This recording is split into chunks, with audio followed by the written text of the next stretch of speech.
सातारा शहरात मध्यरात्री खळबळजनक घटना घडली असून या घटनेमुळे शहर परिसर हा हादरला आहे।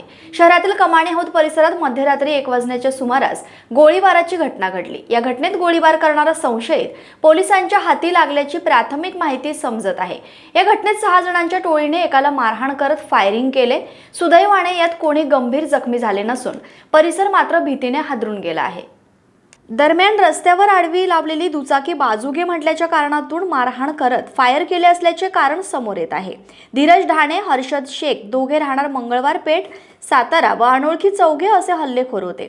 या घटनेत विशाल अनिल वायदंडे वय 27 राहणार शनिवार पेठ सातारा व त्याचा मित्र जखमी झाला आहे। पोलिसांनी दिलेली आणि घटनास्थळावरून मिळालेली माहिती अशी की सातारा शहरातील कमानी हौद परिसरात मध्यरात्री 1 वाजण्याच्या सुमारास गोळीबाराची घटना घडली। यामध्ये वायदंडे नावाच्या एका व्यक्तीवरती गोळीबार करण्यात आला। संशयित आरोपीने 4 राऊंड फायर केल्याचे सांगितले जात असले तरी प्रत्यक्षात बंदुकीच्या 3 बुलेट घटनास्थळी आढळून आल्या आहेत।